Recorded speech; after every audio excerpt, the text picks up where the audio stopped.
Assalamualaikum warahmatullahi wabarakatuh. Terima kasih kepada Ibu Puji Retno atas kesempatan yang telah diberikan. Pada kesempatan ini, kami akan menyampaikan hasil analisis kami terhadap fraud scheme atau skema kecurangan financial statement pada PT Garuda Indonesia Tbk. Presentasi ini kami lakukan untuk memenuhi tugas besar 1 pada mata kuliah kecurangan pelaporan keuangan. PT Garuda Indonesia telah membatalkan kerjasama penyediaan Wi-Fi di udara atau in-flight connectivity di anak usahanya yakni Citylink Indonesia dengan PT Mahata Aero Technology. Mahata Aero Technology akan mampu memenuhi kontrak. Mahata Aero Technology. Seperti yang kita ketahui, pada tahun 2019 lalu, PT Garuda Indonesia Tbk terjerat kasus skandal keuangan yang melibatkan manipulasi laporan keuangan. Kasus ini menjadi salah satu contoh terbesar dalam sejarah Indonesia dan juga menimbulkan dampak yang signifikan bagi perusahaan, investor, dan juga publik. Dalam presentasi ini, kami akan membahas terkait beberapa hal. Yang pertama ialah kronologi kasus kecurangan laporan keuangan PT Garuda Indonesia, kemudian pelanggaran yang dilakukan PT Garuda Indonesia, serta kategori skema fraud kasus PT Garuda Indonesia. Yang terakhir, kami akan membahas kesimpulan serta saran dari perspektif kami sebagai calon auditor terhadap kasus PT Garuda Indonesia. Namun, sebelum beranjak ke inti pembahasan, kami akan memperkenalkan diri terlebih dahulu. Perkenalkan, nama saya Angelik Tiffany Firlira Tula'a dengan NIM 4322101019. Perkenalkan, saya Rizka Maulida dengan NIM 4322101014. Saya Gibran dengan NIM 432210101075. Nah, dari hasil pemantauan dan pengolahan di internalnya OJK, ada beberapa fakta. Ada dua fakta. Pertama, perseroan itu mengakui pendapatan terkait kerjasama antara Grup Garuda Indonesia Persero dengan PT Mahata Aero Technology atau Mahata atas biaya yang wajib dibayarkan oleh Mahata setelah penandatanganan perjanjian penyediaan layanan konektivitas dalam penerbangan atau kita kenal sebagai in-flight connectivity serta in-flight entertainment. Kasus kecurangan laporan keuangan PT Garuda Indonesia bermula pada tanggal 2 April 2019, di mana laporan keuangan Garuda Indonesia untuk tahun buku 2018 menunjukkan laporan keuangan yang kontroversial. Garuda Indonesia Group membukukan laba bersih sebesar 809.000 US dollars atau setara 11,3 miliar rupiah dengan asumsi kurs 14.000 rupiah per dolar AS. Namun, dua komisaris Garuda Indonesia, Khairal Tanjung dan Doni Oksaria, menganggap laporan keuangan 2018 tidak sesuai dengan pernyataan standar akuntansi keuangan atau PSAK.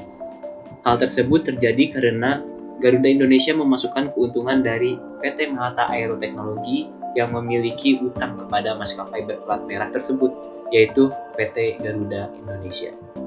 PT Mahata Aero Technology sendiri memiliki hutang terkait pemasangan Wi-Fi yang belum dibayarkan. Selanjutnya, pada 30 April 2019, BI memanggil jajaran Direksi Garuda Indonesia dan auditor mereka, yaitu pada saat itu auditornya adalah KAP Tanubrata Sutanto, Fahmi Bambang, dan rekan, terkait kisruh laporan keuangan tersebut. Sementara itu, Kementerian Keuangan masih melakukan analisis terhadap laporan auditor dari KAP Tanubrata Sutanto, Fahmi Bambang, dan rekan. 2 Mei 2019, OJK meminta BI untuk melakukan verifikasi terhadap laporan keuangan Garuda. Masalah ini juga menarik perhatian Menteri Perhubungan, Bapak Budi Karya Sumadi. Pada 3 Mei 2019, yaitu keesokan harinya, Garuda Indonesia mengeluarkan pernyataan resmi bahwa mereka tidak akan melakukan audit ulang terkait laporan keuangan 2018, meskipun ditolak oleh dua komisarisnya.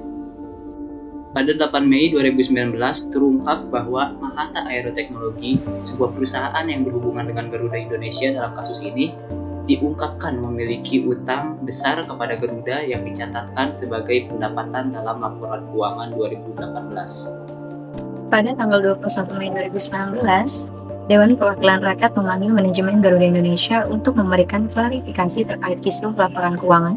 Di dalam penjelasannya, Direktur Utama Garuda Indonesia yaitu Igusti Ngurah Askara Danadi Putra mengatakan bahwa latar belakang mengenai laporan keuangan yang menjadi sangat menarik adalah soal kerjasama dengan PT Mahata Aero Technology terkait penyediaan layanan Wi-Fi onboard yang dapat dinikmati secara gratis. Kerjasama yang ditekan pada 31 Oktober 2018 ini mencatatkan pendapatan yang masih berbentuk piutang sebesar $239.940.000 dari PT Mahata Aero Teknologi. Dari jumlah itu, $28 juta diantaranya merupakan bagi hasil yang seharusnya dibayarkan oleh PT Mahata Aero Teknologi. Di tanggal 14 Juni 2019, Kementerian Keuangan telah menyelesaikan pemeriksaan terhadap KAP Tanubrata Sutanto Fahmi Bambang dan rekan yang merupakan bagian dari Member of BDO International dan bertanggung jawab sebagai auditor untuk laporan keuangan Garuda Indonesia di tahun 2018. Hasilnya menunjukkan bahwa adanya dugaan pelanggaran terhadap standar akuntansi dalam proses audit tersebut. Sekretaris Jenderal Kementerian Keuangan, yaitu Hadianto, menyatakan bahwa pihaknya telah berkoordinasi dengan KAP terkait temuan tersebut dan masih menunggu koordinasi dengan OJK untuk menetapkan sanksi yang akan diberlakukan. Di tanggal 28 Juni 2019, setelah melalui proses yang panjang, Garuda Indonesia akhirnya dikenai sanksi dari berbagai pihak, termasuk auditor laporan keuangannya yaitu Akuntan Publik Kasner Siru Mapea dan Kantor Akuntan Publik Tanubrata Sutanto Fahmi Bambang dan rekan. Menteri Keuangan Sri Mulyani memberlakukan sanksi pembekuan izin selama 12 bulan terhadap para auditor, sementara OJK akan memberikan sanksi kepada jajaran direksi dan komisaris Garuda Indonesia dengan meminta mereka untuk membayar denda sebesar 100 juta secara bersama-sama. Selain itu, OJK juga memerintahkan Garuda Indonesia untuk membayar denda sebesar 100 juta dan meminta setiap direksi untuk membayar denda pribadi sebesar 100 juta. Bursa Efek Indonesia juga memberikan sanksi kepada Garuda Indonesia dengan denda sebesar 250 juta. Pelanggaran yang dilakukan oleh PT Garuda Indonesia yaitu yang pertama, pencatatan pendapatan fiktif dari kerjasama dengan PT Mahata Aero Teknologi. Yang kedua, memanipulasi laporan keuangan untuk menunjukkan keuntungan yang lebih besar dari kenyataan. Yang ketiga, pelanggaran standar akuntansi dan etika profesi auditor. Yang keempat, kegagalan dalam menerapkan pengendalian internal yang efektif. Dasar hukum yang dilanggar oleh PT Garuda Indonesia yang pertama ialah pasal 69 Undang-Undang Nomor 8 Tahun 1995 tentang pasar modal. Yang pertama, laporan keuangan yang disampaikan kepada Bapepam wajib disusun berdasarkan prinsip akuntansi yang berlaku umum. Yang kedua, tanpa mengurangi ketentuan sebagaimana dimaksud dalam ayat 1, Bapepam dapat menentukan ketentuan akuntansi di bidang pasar modal. Yang kedua, peraturan Bapepam dan laporan keuangan nomor 8G7 tentang penyajian dan pengungkapan laporan keuangan, emiten, dan perusahaan publik. Yang ketiga, interpretasi standar akuntansi keuangan (ISAK) nomor 8 tentang penentuan apakah suatu perjanjian mengandung sewa. Yang keempat, pernyataan standar akuntansi keuangan atau PSAK nomor 30 tentang sewa. Selanjutnya kita akan membahas mengenai skema fraud yang terjadi pada PT Garuda Indonesia. Menurut definisi yang diberikan oleh Association of Certified Fraud Examiners, skema fraud penjualan barang dan jasa atau revenue fraud termasuk dalam kategori fraudulent financial reporting.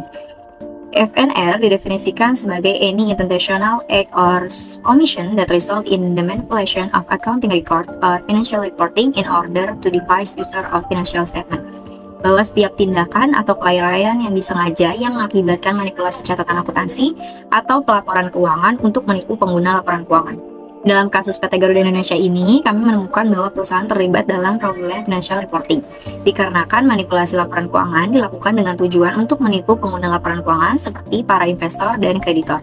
Manipulasi ini terjadi dengan cara mengakui pendapatan yang tidak real, sehingga laporan laba rugi PT Garuda menjadi tidak wajar dan menunjukkan keuntungan yang lebih besar dari kenyataan.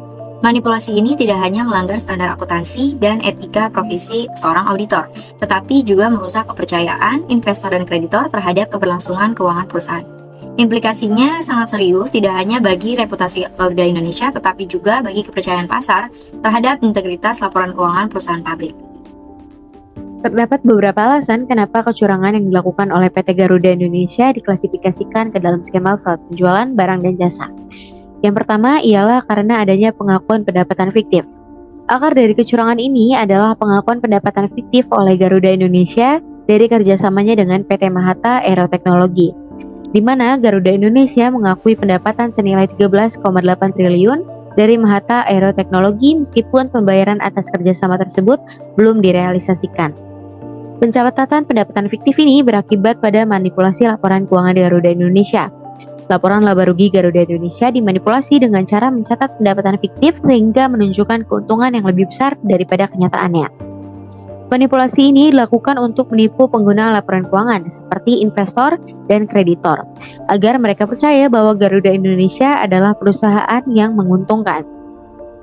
Kecurangan ini menimbulkan dampak yang signifikan bagi Garuda Indonesia, investor, dan juga publik, di mana Garuda Indonesia mengalami kerugian finansial yang besar dan reputasinya juga tercoreng.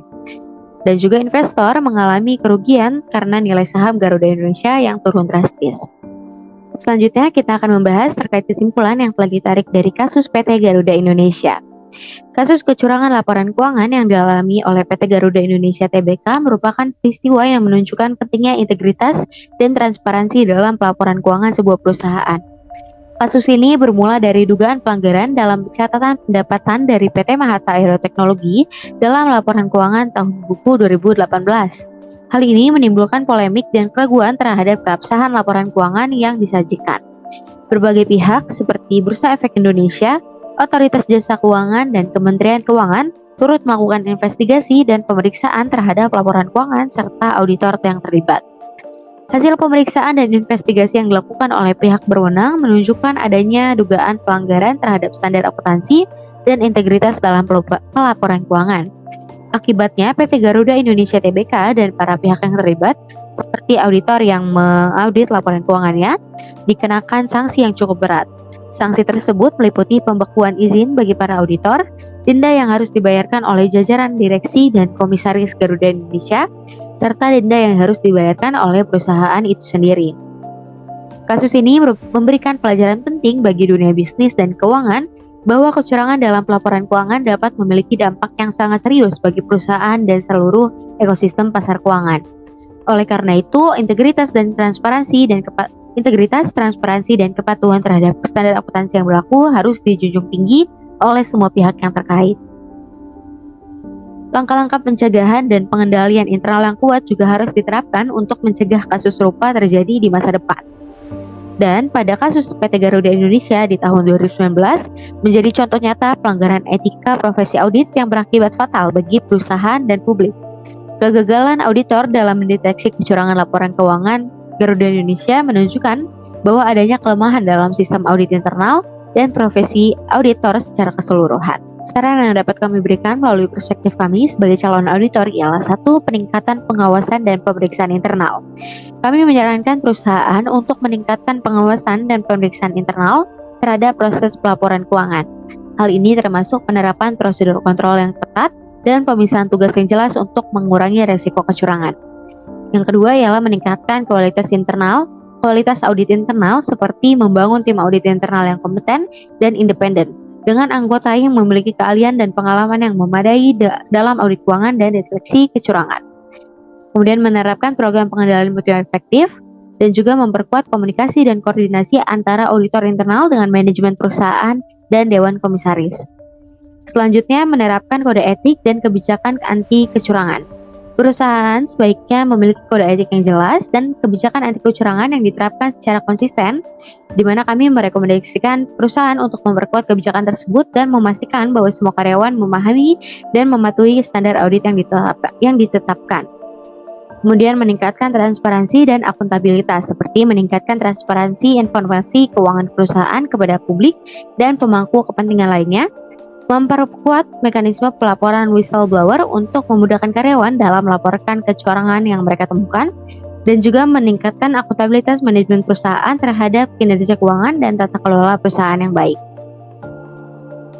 Kemudian kolaborasi dengan pihak eksternal, di mana ini melibatkan pihak eksternal seperti audit independen dalam pemeriksaan laporan keuangan secara reguler yang dapat membantu menemukan potensi kecurangan dan memberikan pandangan independen terhadap proses pelaporan keuangan. Kemudian saran kami untuk auditor eksternal ialah dengan memperkuat kemampuan deteksi kecurangan, perdalam pemahaman terkait indikator-indikator kecurangan seperti transaksi yang tidak biasa, rasio kecurangan yang tidak wajar, dan adanya konflik kepentingan. Kemudian meningkatkan penguasaan teknik audit investigatif, termasuk data mining, analytical procedures, dan interviewing techniques. Selanjutnya ialah memanfaatkan teknologi informasi untuk mendukung proses audit, seperti penggunaan software audit data analytics dan continuous auditing tools.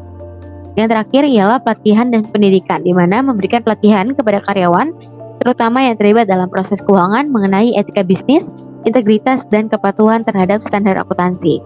Pendidikan yang Pendidikan yang kuat tentang pentingnya pelaporan keuangan yang benar dan transparan juga dapat membantu mencegah kecurangan. Kasus PT Garuda Indonesia Tbk menjadi pelajaran yang berharga bagi kita semua.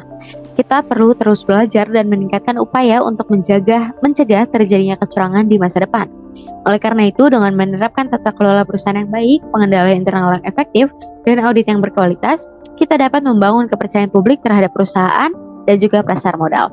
Terima kasih atas perhatiannya. Semoga presentasi ini bermanfaat dan memberikan wawasan yang lebih dalam tentang Fraud Scheme Financial Statement pada kasus PT Garuda Indonesia Tbk.